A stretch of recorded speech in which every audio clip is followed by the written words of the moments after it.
এতজন নারী পুরুষ ঘোরাঘুরি করছে, এদের কারোর বাপ পৃথিবীর বুকে বেঁচে নেই? এগুলো সব কি ইসরায়েলের মেয়ে? কথা বলে না। আপনি একটু টপিকটা চেঞ্জ করে বলেন। আপনি বললেন যে আসসালামু আলাইকুম।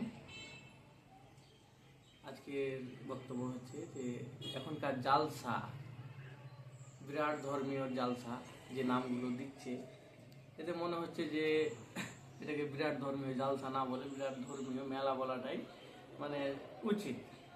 এর কারণে এখন একটা কথা আমরা আগে থেকেই শুনেছি বা জানি, এবং মানে আমরা যেখানে সেখানে দেখতে পাই, এর প্রমাণগুলো আমরা পাই। কিন্তু কি প্রমাণ, মানে কেমনভাবে পাই? যে আমরা শুনেছি যে অল্প বিদ্যা ভয়ঙ্কর। ব্যাপারটা আসলে যে 2-4 পয়সার শিক্ষা গ্রহণ করে সেই স্টেজে বসছে, তারা হচ্ছে গিয়ে জালসার কমিটি। সেই বক্তাকে আবার জ্ঞান দিচ্ছে যে না, জালসাতে মেলা বসা যাবে কি যাবে না, এবার কোনটা টপিকে সে কথা বলবে কি বলবে না, এবং এবং জালসার যে কমিটি থাকছে, যে অল্প বিদ্যা, কিন্তু সে এমনভাবে নিজেকে উপস্থাপনা করছে যে মনে হচ্ছে না বক্তার থেকে সেই বড় বক্তা। তো তাহলে ওই বক্তাকে ডাকার মানেটাই কি? এবং যে বক্তাকে একটা প্রথমে টপিক তুলে দেওয়া হলো যে না এই বিষয়ে তাকে গল্প করতে হবে, মানে তাকে বক্তব্য দিতে হবে শ্রোতাদের সামনে, কিন্তু সেখানে বক্তব্য দিচ্ছেন তার মধ্যেই আবার সেই জালসা কমিটি তিনি আবার বারণ করছে যে না, টপিক চেঞ্জ করতে হবে, এখানে জালসাতে মেলা বসা যাবে, এবং মেলাতে তো মানে ছেলে মেয়ে আবার তো হাত ধরে হাঁটছে না, সেখানে তো আবার হাত ছেড়ে হাঁটছে, তাতে অসুবিধা কি আছে?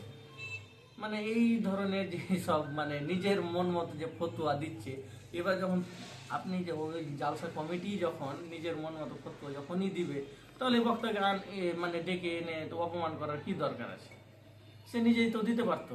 তো সেখানে সেই কাজটা করবে না, সেখানে তাকে ডেকে নিয়ে এসে মানে ভদ্রভাবে তাকে অপমান করা হচ্ছে। এটা মানে মেনে নেওয়ার মতো নয় আর কি। আমার প্রথমত কথা হলো, আগে শিক্ষা গ্রহণ করুন, তারপরে ওই সব জায়গাতে বসুন, এবং আপনাদের দৃষ্টিকোণ চেঞ্জ করতে হবে। আমি জালসা কমিটিকে বলছি পরিষ্কার ভাষায় যে সেখানে মেলা বসা যাবে না।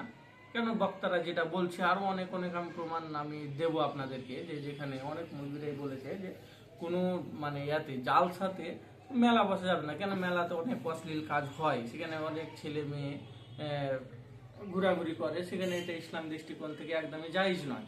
কিন্তু সেক্ষেত্রেও অত বড় অতজন মানুষ আছে, অতগুলো শ্রোতা আছে, তার মধ্যে স্টেজে বসে সেই লোক মানে জালসা কমিটি, জালসা সেক্রেটারি আছে নাকি, সেই আবার মানে বক্তাকে আবার বলছে যে না, সেটা জায়েজ আছে, সেটা ঘোরা যাবে। সেটা তো তার গার্লফ্রেন্ডকে নিয়ে তো তার হাত ধরে ঘুরিনি, হাত ছেড়েই তো ঘুরেছে, তাতে অসুবিধা কি?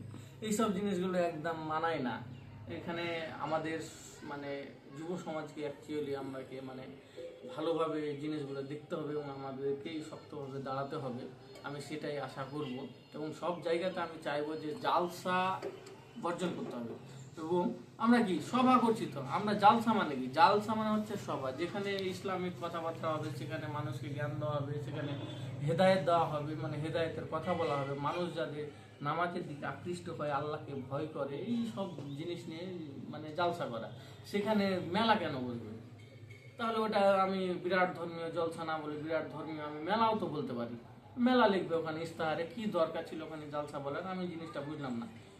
আসসালামু আলাইকুম। এবং এই কথাগুলো যদি ভুল থাকে তো ক্ষমা করে দিবেন। আর যদি আমার কথার সাথে আপনারা সহমত হন, তাহলে অবশ্যই আমাকে কমেন্ট করে জানাবেন। এর পরবর্তী আপনারা কি কি ভিডিও চাইছেন, সেই ভিডিওর মানে টপিকটা আমাকে শুধু লিখে দিবেন আমার কমেন্ট বক্সে। আমি সেই টপিক নিয়েই আমি আপনাদের সামনে একটা ভিডিও উপস্থাপন করব।